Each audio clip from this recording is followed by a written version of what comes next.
Chris, you're back. Yeah, how's it going? Great, man. How are you? Stoked. Glad to be back. A little overworked, but loving it here. Good. God likes busy people, I heard. Yeah, he does. Apparently he does, because he's definitely blessed us in the school lately. Hey, we're in Nosara, so you can't be calling God a he too much. You might get some blowback. No, yeah, well, yeah, he, she, her, him, whatever the pronoun is. Yeah, I'm just glad that he's on my team, or she's on my team. Since we last talked, there's been a whole lot of pronoun discussion in the world, but we're not going to touch that today. No, Let's jump no, into I don't want to get into that. So, for your episode, this is episode number 2. Yeah. And I still don't know how to say your last name. Antao. I'm going to mess that up again. Yeah, that's fine. Everyone does. You're not the only one. Chris from Gnome. That's how I talk about you whenever you come up. Most people know me as the surf guy or Gnome. Nice. So, quick recap for people who are hearing you for the first time. What's Gnome all about? What are you doing? And why are we talking? Gnome, we're a 501c3 surf therapy organization in the U.S. that is focused on creating a cultural shift towards inclusion, acceptance, diversity, and equality for all kids of all abilities. So primarily we surf with kids with autism, Down syndrome, ADHD, depression, and anxiety.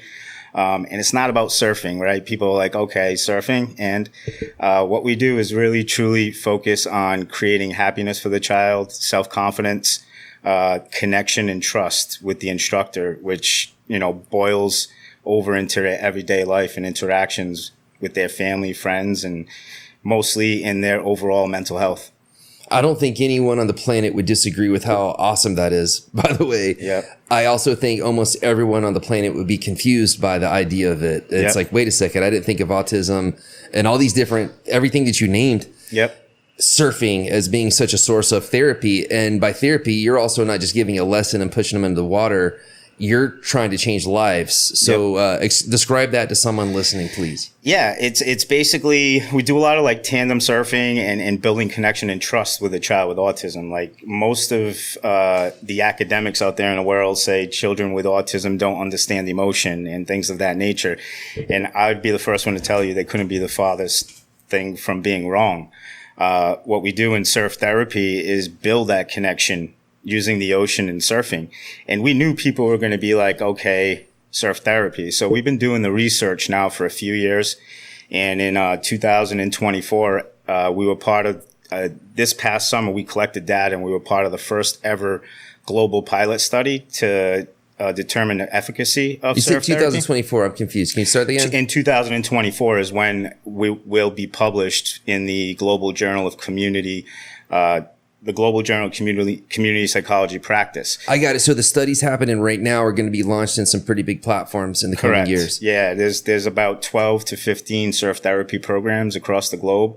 We're one of them that have been selected. And what our research indicates is that over 98% of the kids are feeling happier, and over 93% of them are feeling more self-confident. 100% of the parents would recommend it, and 100% of the parents would, the children would try it again. Okay, so it's the same theme as last year. When we last talked, you had just picked up some big momentum, and you had some sponsors. You had mentioned like Doug Flutie had come in, your first big company had come in. Yeah. You still had to work your normal job. Yeah. But at the same time, you were like, I'm trying to get to this rich. I want to get into this full time. I believe in it's working. But I'm speaking as you right now. You said we're limited because we're in Rhode Island. Yeah. And we've got to find a way to get these families to warm water too. Yeah. And that's where Costa Rica came in, specifically here in Nosara. Yeah. I see your Happy Camp hat. Yeah. So it looks like Happy Camp is happening. It's happening. I mean, we bought the land here in Nosara back in 2019, and things were even just 2 years ago completely different than they are from today. And we're about to launch the official micro resort, as I call it, in the hills. And what does that mean? What are you going to do there? We're going to be bringing families from the United States and all over the world here to Nosara with children with autism, Down syndrome, ADHD, depression, or anxiety, and just having them have that full wellness experience that Nosara has to offer, with the highlight being surf therapy. You got a yin and yang thing going here, man. Obviously, the good and the positive is bringing down the families and the kids who get to have this amazing experience in this amazing place.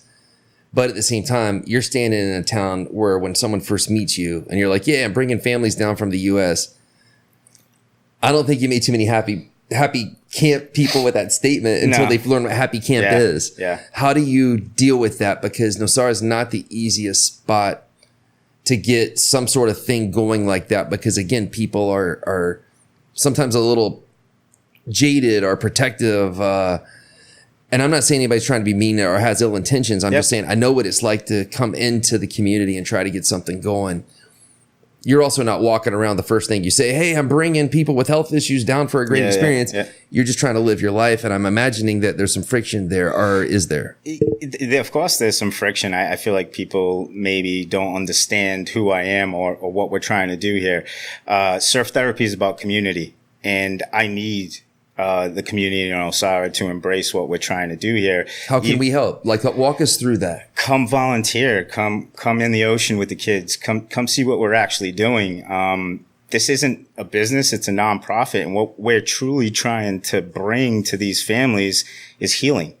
You know, they have to struggle with their everyday life, having children and with disabilities and having to be a caretaker as the mom, and maybe the child doesn't quite, understand everything that's going on. So there's a lot of hectic going on in their normal everyday life back home. So we're trying to get them away from that because we have the cold water season back home. And we can extend that season and bring them to this magical place that's built for wellness. So that's the concept. That's very helpful. So thanks for that. So what you're saying, if I heard you right, is for the families that come down with your athletes, let's make it a softer, more pleasant experience. And by that, you mean volunteers who can help in the water, and then just other people who can help in general life. Yeah, just building that, surf therapy is about community and connection. And, our kids back home, once they surf, they normally can't partake in like basketball, baseball, or your prototypical like sports like soccer. So their parents aren't used to seeing their child thrive and succeed. And when they're out on those waves, they're doing that.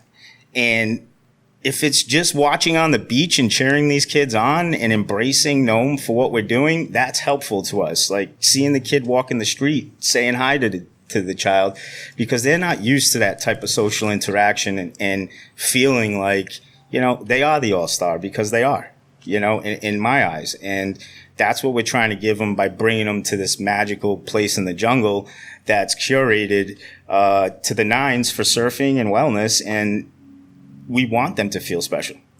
I'm guessing part of the therapeutic part is you guys are hitting so many different buttons at one time that are a new experience. And it's just like a lot. I mean, we get this all the time. It's like, it's surfing. It's not just surfing. Like what we're really teaching these kids is how to fall off the board and get back up again.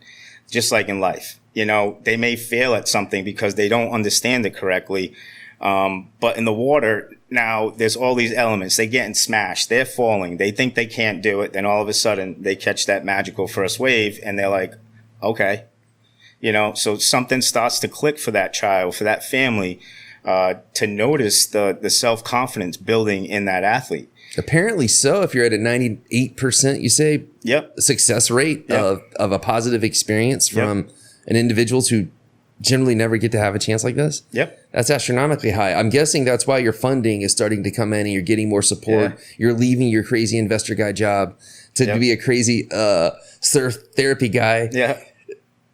I was trying to think of a better, funnier, more sarcastic term there, but that is what you are. You're a crazy surf therapy guy. Yeah, that's pretty much. Like back when I was here last year, we were at 800 families. Today, we're at 2,300 families. Jeez, that's a big increase, man. And you're also limited seasonally. Correct. So we get in the water back home at May 15th, and we're in the water every day till October 15th. We hold free camps on Sundays for kids, and then we do individual lessons every other day of the week. We've had amazing sponsors like Matuk. How do you say the name again? Matuk. They're a luxury linen brand. Shout out to Matuk. Yeah, they're going to be completely powering our resort up there with, their extremely luxurious sheets and towels and linens. The PGA Tour in RSM, LP also just recently gave us a $25,000 donation from pro golfer Tyler McCumber when he won a tournament. We have foundations like the Rathman Foundation that have hopped on board with us. It's amazing to me. Like, it's extremely humbling how much we've grown. And surf therapy is a thing. And has it caught enough to quit your day job though? Because I know that's something you're wrestling with. Yeah, I can't. I can't do it all anymore. Like, of course, I mean, we've more than quadrupled in revenue, and obviously tripled in size with our everyday services for our athletes. So yeah, I mean, is it going to pay me what banking did? No. But it's the right thing to do. It's my calling. I know it's my calling, and I have to do it. May to October, Rhode Island is not a bad place to be. No. It's October to May, or actually let me say it, in Costa Rica, November to April, here's a pretty good place to be. Yes. So that's why we're trying to marry the two. We've actually expanded in Rhode Island to 2 different beaches in Newport, Rhode Island, where all the Vanderbilts and Rockefellers have their mansions on the cliffs. And we're in Little Compton, Rhode Island, but we also expanded to Westport, Mass this past year. So we went from 1 to 3 locations, and we're hoping to expand into Encinitas, California as well. So we're really trying to shake and move and have this program available to every child who needs that confidence boost, that happiness, that connection and trust with other humans. When I bought the land here in Nosara, it was the very first time I visited this place. So Costa Rica as well. Like, you know, so I came here to Nosara, fell completely in love with the place, and was like, let's go. And like literally had to risk my entire life savings to just buy the land. And I was like, how the F am I going to like even afford to build, you know? And I thought I was going to be sitting on this land for quite some time. Me being as confident and, you know, trying to manifest everything crazy. I'm like, we're going to do this in 2 years. And today it's 2 years later, pretty much. And the place is pretty much built, and I have the same amount of money in the bank that I did when I started and wasted it. So, it's pretty wild and humbling how everything has transpired. Like, if you feel love from a place and you feel a calling to do something, then do it, because that's going to continue to fuel you. And, I thought I was going to be dead broke, man. I've worked so hard in surf therapy that I've lost jobs because I've been so focused in on the families and kids and been sitting on no income, you know, and then a better job comes to help get me through. My last job, the CEO is a surfer, and, you know, he gave me my opportunity, and it's truly helped me secure everything up there and finish the construction. And now I got to go broke again and go Gnome full time, you know, and that's crazy because everyone thinks I'm crazy. They're like, dude, you're going to try to make a career out of surfing without being a pro. And like, you know, I'm average at best on big waves, but when you get a little kid on my board, it's a whole different story. Like we're shredding, and, you can see myself elevate even my surf game when I got another little human on board. So it's all just magical and wild to me, this whole journey. In 60 seconds or less, why are you doing this? I'm doing this because I was that kid. You know, I had ADHD growing up. I was misunderstood. My mom did get calls from the parents. From the teachers at school to come on in and have the conversation how your child is misbehaving and disrupting my class. Well, no one really understood me at that point. I barely understood myself. And through surfing, it helped me heal. It helped calm down my mind. It put me in the flow state. And I knew I needed to share this with kids. Did I know it would be so effective with autism? Not really, but I knew I had a connection with kids with autism. And what it's proving is that it is incredible. Like, these families swear by it. They say things to me that, you know, make me feel uncomfortable, even like how nice and how much credit they give me for their child's wins. But what they need to realize is that surfing and connection nature is the vehicle that's making that kid come out of his or her shell. And it's just a really magical experience. And what's happening is amazing. It's completely life altering for these kids. And I wouldn't want to do anything else in my life. Do you feel it's so amazing it's worth quitting a job where you actually make real income to go broke to just look for more money to fund some weird idea of a Rhode Island surf therapy thing and a Costa Rica dream for the cold part? If I didn't, that would say a lot about who I am as a person. Like I've been there. I was successful in corporate America as an executive banker and all that jazz. My calling is to do these for these kids. So if I need to go dead broke, I'll go dead broke. But I know I won't, because it's been provided for me. And every single step of the way, more and more powerful people are joining the mission. And I know that will just continue, especially in a place like Nosara, where it gives us so much exposure to some of the world's elite, so to say, right? Yeah, I would do it. I would go broke for these kids any day of the week, because that's how powerful this is for these families. And I am not worried about myself. Like I really, my mom always taught me to be selfless. She's the most selfless woman I know. So yeah, like I have to like take this leap of faith, and I'm going to. Give us a message here in Nosara, what you want / need most from us. And then to your sponsors, because you need money if you're going to expand. That's all I was thinking about. It's all right, if you expand, and then you got to pay for that. Yeah. And then lastly, to the whole audience back in the Northeast. Nosara here, we just really want to be embraced and have the community embrace what we're trying to do, because what I've noticed about Nosara is when people put their heads together, some pretty powerful things can happen. So if they can embrace what we're trying to do here and come to our community, so to say, and try to help these children along with us, this can become an extremely magical experience for thousands of families. And we're not looking to bring many people in at once. We're talking like 1 or 2 families at once, right? So we're not trying to overpopulate the waves or anything like that. But we do need that sense of community and support from the people here in Nosara. To my sponsors, I am super grateful for the ones that are here.